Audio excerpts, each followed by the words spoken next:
Dağı da artık şu bizim içimizde kop yurulagan, şu bizim ahullarımız, kızlarımız, bizim yurtun katırları olsun, özge yerler, şu paraşokka tutup yaşını, tuğan yaşka ana emnirmeyen bolup ara.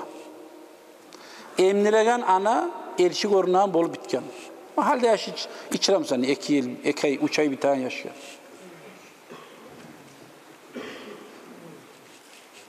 Şu sağlığı da bulmuş şu yaşını hakklı da bulmayı. Şu yaş, şu tuğmadan başlayıp şu ximiyaga, reklamalara qarab şu televizyonlara da, şu bizim naslı bizni, geleceği bizni biz taydıra turabız kardeşler.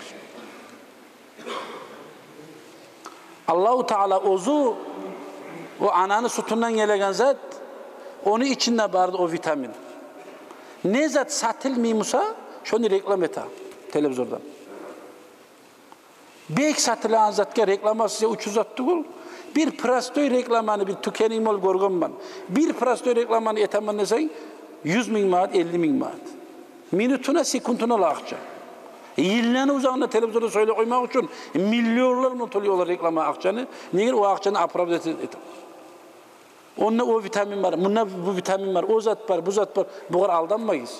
Allah-u Teala bergen vitaminden artık vitamin yok. Siz görüp durasınız bunu hayvan masaklamayın işi de yok. Anası ölük algan yetim kozu neçik bola. Ananı sütünden tuğan, toygan içip o yalka kozu neçik bola. Kitir diye olup, guzguz jek diye olup, şo bola. Suyam sen çarklap arağın kuyda o kozu bola. Şu lapta avletli tuğandan başlayıp tarbiyalanagan yeri bolup toxtu kardeşler. Aldığın yeri hayvan süt beradi. Halde var beregallar. Şariatta gitçi yaş siyip su yarağın eti koysa ananın sütünden gayrı zatını aşamayan içmeyen vaktinde. Şu an üstüne su toğuk koysayın ne yarar? Şu vaktisi dağı zatımla dahnilenmeyi bu. Ama kız yaşlıken cumasan yaramıyor. Ulan yaşlıken cumasan ne yarayı. Üstüne su toğuk koyasın.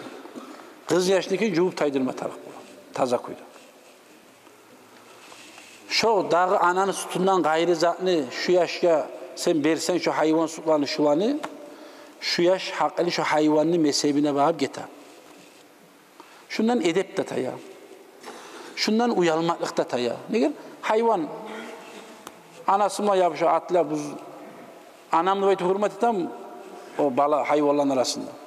Atamla baytı hürmet etem o. Eğer biz için bunu bu hayvanına giyirip ara biz. Allah-u Teala bergen o nimetini ana ölük alganına çi yetimdir bu yaş. Ne başka bu yaşa ana bar tura turup sağ ana yetim ete turacı yaşlı. Şunu koyagan erkekler bizde var biz. Bizde kurtulmuyor bir şey olanlar. Hatta er katun ayrılık alsa da uzak bolup aramsa da aytayım bakışla koyuruz. 2 yıl bitkince şu emeğen yaşını ana emniregen sayılı şu katunu çort salı koygan musayına şu ananı da şu ana içirme tarık şu yaşlı baytıp şu ayrılayan erkeği berip saklama tarık şunu.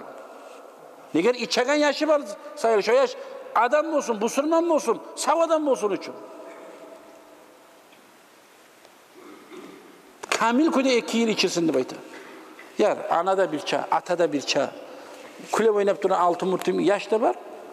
Bir paraşok anı sulandı verip tilkap şu şişanı da. Yok musa uzurumsa bir zat. Kardeşler şu da ahamiyet vermese yaramayan zat. Bolmayımsa uzurumsa bu kadar uyelme tarıktı olur. Ne geldi? Şu bizim avletlerimiz edepli de bulganı suyamsak, yaxşı sağlığı da bulganı suyamsak, arı kerpetli, sav hakkılı ulalları da bulganı suyamsak, şu zamanından başlayıp tarbiyalama taraf bula. Allah-u Teala ananı tamurundan gelen sütünü, yazını yallahundan salkın eti bere oğar. Kışın aylarına isyeti bere Allah oğar. Peçi de gazı da vardı onun içinde. Allah Teala yarattı kardeşler. Allah tavuk etsin. Allah vesselamu aleyküm ve rahmetullahi teala ve berekatuhu. Esselamu aleyküm ve rahmetullahi teala ve berekatuhu.